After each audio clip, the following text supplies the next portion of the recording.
திருச்சியில் உள்ள காங்கிரஸ் கட்சியின் மாவட்ட மாணவர் அலுவலகத்தின் மீது அதிமுகவினர் கல்வீசி தாக்குதல் நடத்தினர். இந்த தாக்குதலின் போது இரு தரப்பினரிடையே மோதல் ஏற்பட்டது.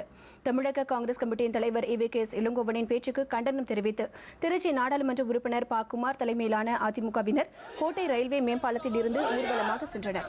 அந்த பகுதியில் இருந்த காங்கிரஸ் அலுவலகத்தை கல்வீசி தாக்கிய அதிமுகவினர் அங்கிருந்த காங்கிரஸ் கட்சி பேனர்களை கிழித்ததோடு முற்றுகையிடவும் முயன்றனர். தடுக்க சென்ற காங்கிரஸ் தொண்டர்களுக்கும் அதிமுகவினருக்கும் இடையே மோதல் ஏற்பட்டது. இதனால் அந்த பகுதி முழுவதும் போர்க்களமாக காட்சியளித்தது. இறுதியாக போராட்டத்தில் ஈடுபட்ட ப. குமார் உள்ளிட்ட 300க்கும் மேற்பட்ட அதிமுகவினர் கைது செய்யப்பட்டனர். மோதல் சம்பவம் காரணமாக அந்த பகுதியில் போக்குவரத்து பெரிதும் பாதிக்கப்பட்டு பயணிகள் அவதிக்கு ஆளாகினர்.